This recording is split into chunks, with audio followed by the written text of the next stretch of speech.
आखिरकार प्रभात रंजन पर विभागीय कार्रवाई की हुई शुरुआत। क्या कानून के रखवाले के साथ ऐसा कार्रवाई होनी चाहिए, जहां तथ्य कुछ और ही कह रहे हैं।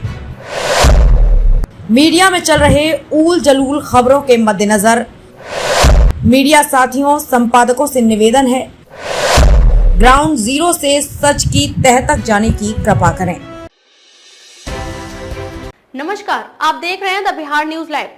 आखिरकार प्रभात रंजन पर विभागीय कार्रवाई की हुई शुरुआत। क्या कानून के रखवाला के साथ ऐसा कार्रवाई होनी चाहिए, जहां तथ्य कुछ और ही कह रहे हैं। मीडिया में चल रही ऊल जुलूल खबरों के मद्देनजर मीडिया साथियों, संपादकों से निवेदन है, ग्राउंड जीरो से सच की तह तक जाने की कृपा करें। एफआईआर में दर्ज घटना की तिथि 21 फरवरी 2020 को डीएसपी प्रभात रंजन बिहार पुलिस अकादमी राजगीर में ट्रेनिंग कर रहे थे। इसकी भी जांच नहीं हुई। डीएसपी प्रभात रंजन विगत 8 सालों से जहां जहां रहे हैं, उन जगहों पर जाकर पूछताछ नहीं की गई। पहली और तीसरी शादी की चर्चा हो रही है, उसका भी कोई सबूत नहीं दिया गया है। जांच आधा अधूरा मनमानी तरीके से कर दिया गया है। विभागीय कार्रवाई के दौरान डीएसपी प्रभात रंजन अपना पक्ष रखेंगे। बताते चलें कि प्रभात रंजन बिहार पुलिस में डीएसपी हैं और एक कर्मठ अधिकारी के तौर पर अपनी पहचान बनाए हैं। पारिवारिक मामलों में फिलहाल फंसे हुए हैं, जहां उन पर आरोप दर आरोप लगाया जा रहा है, जो बेबुनियाद है। सूत्रों ने बताया, जो मामले में वो दोषी बताए गए हैं, वो मामला ही अवैध तरीके से जांच कर उन पर थोपा गया है। उन पर जो केस चल रहे हैं, वो पूरी तरह से फर्जी केस चल रहा है। बताते चलें कि संबंधित एफआईआर के मद्देनजर वरीय अधिकारी ने टेबल से अनुसंधान कर दोषी करार दे दिया। बताते चलें कि प्रभात रंजन ग्रामीण परिवेश में रहकर एयरफोर्स, शिक्षक, सचिवालय सहायक आदि नौकरी में अपना योगदान देकर डीएसपी बने हैं। फिलहाल मुंगेर में ट्रैफिक डीएसपी हैं। फर्जी तरीके से दर्ज करवाया एफआईआर में ट्रैफिक डीएसपी की पत्नी ने ये कहा कि प्रभात रंजन पहले एयरफोर्स में थे। साल 2005 में इन्हें एयरफोर्स की नौकरी से निकाल दिया गया था।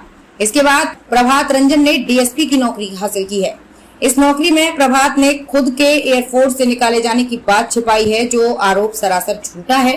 डीएसपी प्रभात रंजन ने बताया कि एयरफोर्स ने उन्हें सर्विस से निकाला नहीं, उन्हें सर्विस से डिस्चार्ज किया है।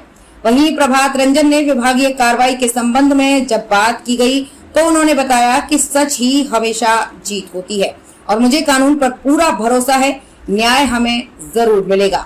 बताते चलें कि जांच अधिकारी के तौर पर प्रस्तुतिकरण पदाधिकारी के तौर पर मोहम्मद निशार अहमद शाह को नामित किया गया है, जो बेहद ईमानदार और कर्तव्यनिष्ठ पदाधिकारी के तौर पर जाने जाते हैं।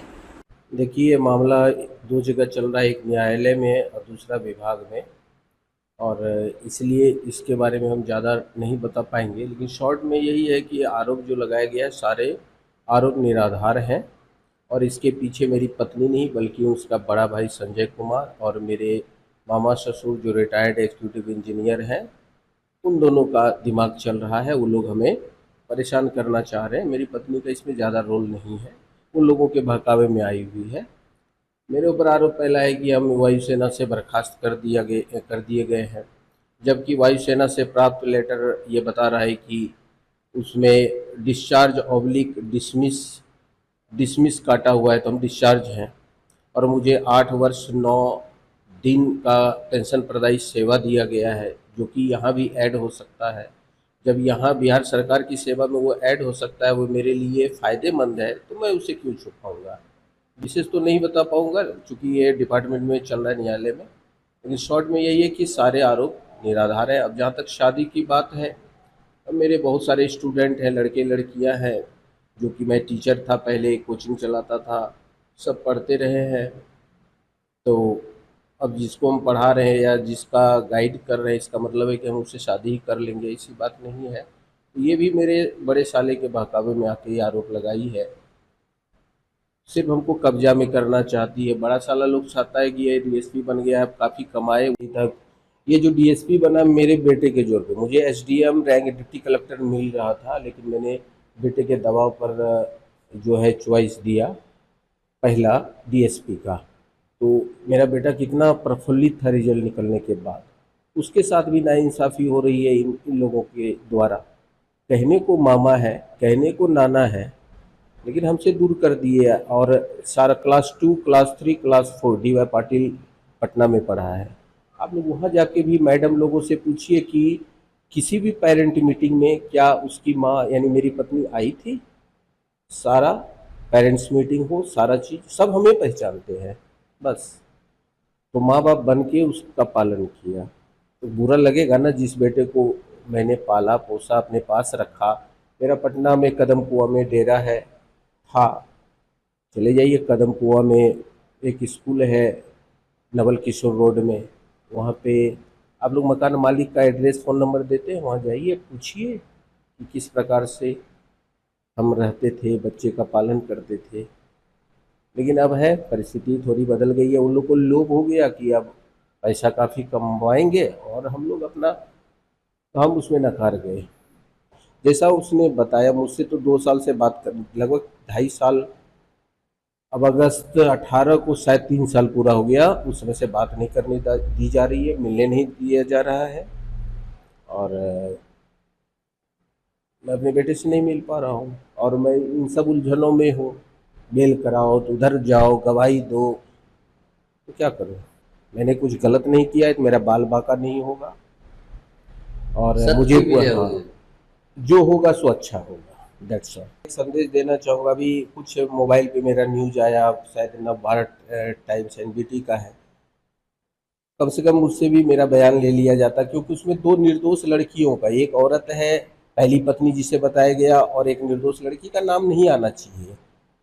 और पुलिस वेरिफिकेशन में भी कोई कहीं शादी प्रूफ नहीं रहना चाहते हैं ताकि वो मेरे कामकाज का डीलिंग करे, घूस घास लिलवाए, जो कि मुझे पसंद नहीं है।